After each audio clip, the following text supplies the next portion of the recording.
BNP ও আওয়ামী লীগের মধ্যে মিল এক। রাজনৈতিক সহিংসতার প্রবণতা নেগেটিভ মিল। বিএনপি ও আওয়ামী লীগ দুটো দলই তাদের রাজনৈতিক কর্মকাণ্ডে সহিংসতার সঙ্গে জড়িয়ে পড়েছে।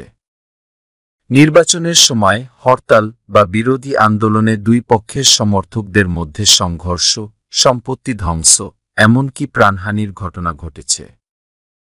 প্রভাব: এটা জনগণের মধ্যে ভয়, অস্থিরতা ও রাজনীতির প্রতি অনাস্থা তৈরি করেছে। দুই বিরোধী দলের প্রতি অসহিষ্ণুতা নেগেটিভ মিল। দুই দলই ক্ষমতায় থাকাকালীন বিরোধী দলের উপর দমনপীড়ন চালিয়েছে। আওয়ামী লীগের আমলে বিএনপি নেতাকর্মীদের মামলা হয়রানি এবং বিএনপির আমলে আওয়ামী লীগের নেতাদের উপর একই ধরনের আচরণ দেখা গেছে। প্রভাব: এটা গণতান্ত্রিক চর্চাকে দুর্বল করে এবং জনগণের মধ্যে বিভেদ বাড়ায়। তিন দলীয় স্বার্থের ওপর জোর নেগেটিভ মিল। দুই দলই প্রায় জাতীয় স্বার্থের চেয়ে দলীয় স্বার্থকে প্রাধান্য দিয়েছে। আওয়ামী লীগ ও বিএনপি নিজেদের সমর্থকদের পদপদবি, সুবিধা বা প্রভাব দিয়ে পুরস্কৃত করার প্রবণতা দেখিয়েছে।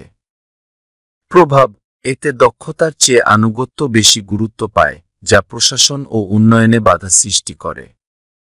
চার ধর্মের রাজনৈতিক ব্যবহার নেগেটিভ মিল। দুটো দলই ভোটের জন্য ধর্মকে ব্যবহার করেছে। আওয়ামী লীগ যেমন কখনো কখনো ইসলামী মূল্যবোধের প্রতি সমর্থন দেখিয়েছে, যেমন মাদ্রাসা শিক্ষার প্রসার, তেমনি বিএনপিও ধর্মীয় দলগুলোর সঙ্গে জোট বেঁধেছে।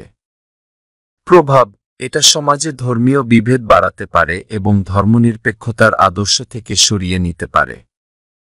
পাঁচ দীর্ঘস্থায়ী দ্বন্দ্ব ও হরতাল সংস্কৃতি নেগেটিভ মিল।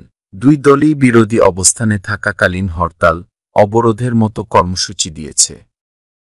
এটা তাদের দ্বন্দ্বপূর্ণ সম্পর্কের একটা অংশ। প্রভাব: হরতাল অর্থনীতি, শিক্ষা ও জনজীবনে বড় ক্ষতি করে।